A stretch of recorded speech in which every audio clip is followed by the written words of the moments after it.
मंच पर उपस्थित और जिनके बुलाने पर हम और आप सब यहाँ पर मौजूद हैं।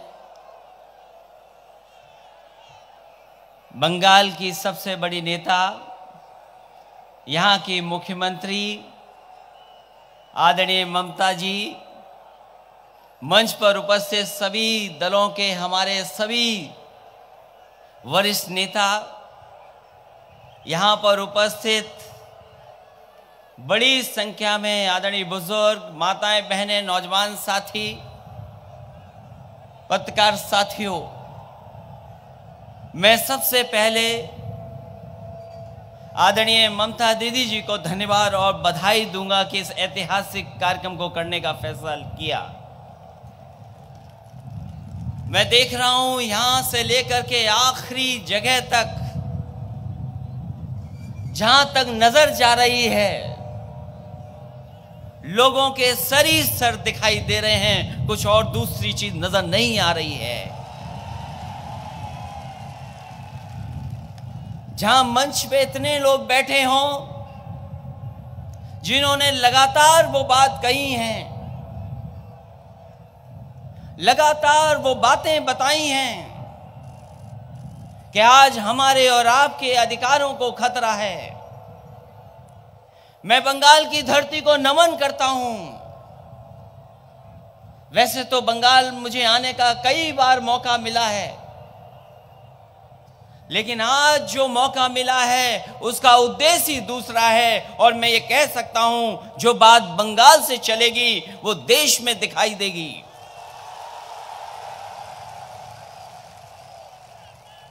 ये तो अच्छा हुआ, आदरणीय दीदी जी का मैं धन्यवाद दूंगा कि 12 तारीख को सपा, बसपा और हमारे सहयोगी दलों का गठबंधन हो गया। लोग सोचते थे गठबंधन नहीं होगा, 12 तारीख को गठबंधन हुआ, देश में खुशी की लहर दौड़ गई। और आज की जो रैली है, इसका संदेश जब देश में जाएगा, देश की जनता भी फैसला लेने के लिए तैयार हो जाएगी। अभी अभी साल नया आया है, हमने आपने न जाने कितनों को बधाई दी होगी नए साल की। अभी जब तारीख बदली, नया साल आया, हमने आपने सबने खुशी मनाई, एक दूसरे को बधाई दी। सोचो कभी ये बदलाव आया और देश में नया प्रधानमंत्री आ जाए तो कितनी खुशी होगी हमें और आपको मिलकर के। वो लोग कहते हैं कि इतने लोग हैं इनके पास, इतने मुख्यमंत्री, प्रधानमंत्री के दावेदार हैं। कभी कभी हमें चिढ़ाने के लिए ये भी कहते हैं इनके पास दूल्हे बहुत हैं, कौन बनेगा। हम तो कहते हैं अगर हमारे पास दूल्हे ज्यादा हैं, जो जनता तय करेगी वही बनेगा, और पहले भी बना है, फिर एक बार नया प्रधानमंत्री बनेगा। हम पे तो इतने हैं। हम आपसे पूछते हैं, जो फेल हो गए, जिन्होंने देश को निराश कर दिया, जिन्होंने जनता को धोखा दिया, जिन्होंने छल किया, जिन्होंने साजिश की, षड्यंत्र किया, समाज में नफरत फैलाई, उसके अलावा अगर कोई दूसरा नाम भारतीय जनता पार्टी पर हो तो वो बता दें कि आप पर दूसरा नाम कौन सा है।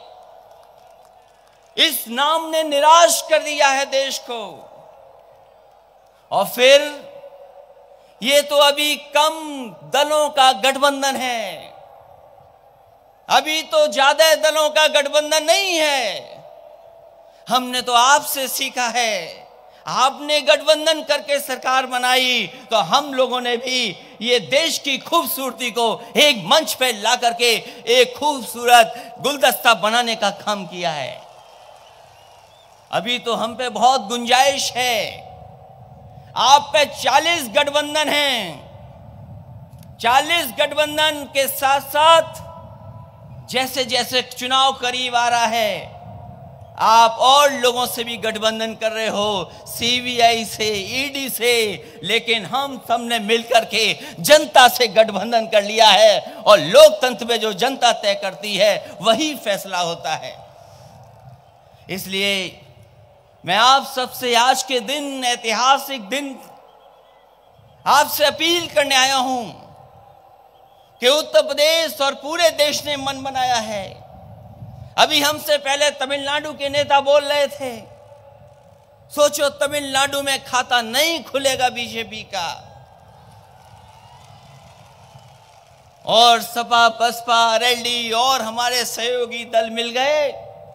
उस दिन से भाजपा में बैठक हो रही है, बैठक के बाद बैठक हो रही, और वो सोच रहे कि आखिरकार उत्तर प्रदेश में एक सीट कैसे जीती जाए। अभी बंगाल, बिहार, झारखंड, अगर तमिलनाडु 0 कर सकता है बीजेपी को, तो हमारी आपकी जिम्मेदारी भी है भारतीय जनता पार्टी का खाता नहीं खुले। और फिर हर बात पे निराश किया, जो बोलते थे कि सबका साथ सबका विकास होगा, उन्होंने समाज में जहर घोलने का काम किया। मैं अपने नौजवानों से कहना चाहता हूं, हम लोगों ने बहुत काम किया, लेकिन बीजेपी के लोग काम पर वोट नहीं मांगते। वो न जाने क्या साजिश करेंगे, षड्यंत्र करेंगे, आपके साथी को तोड़ लेंगे और उससे जाकर के संदेश देने का काम करेंगे।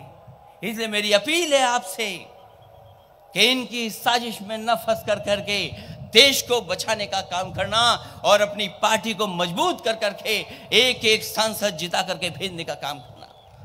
मैं एक बार फिर आदरणीय ममता जी को बधाई दूंगा, तमाम नेताओं को बधाई दूंगा कि देश को बचाने के लिए, लोकतंत्र को बचाने के लिए और जो संवैधानिक संस्थाएं उनको बचाने के लिए जो काम किया है उसके लिए मैं बधाई देता हूं। और इस ऐतिहासिक कार्यक्रम जिसमें लाखों लाख लोग दिखाई दे रहे हैं, शायद आखिरी वाले को हम दिखाई भी नहीं दे रहे होंगे, लेकिन उसके बावजूद भी उसका जोश उत्साह कम नहीं हो रहा है और इस कार्यक्रम को सफल बनाने का काम किया। मैं बधाई देता हूं, मैं धन्यवाद देता हूं।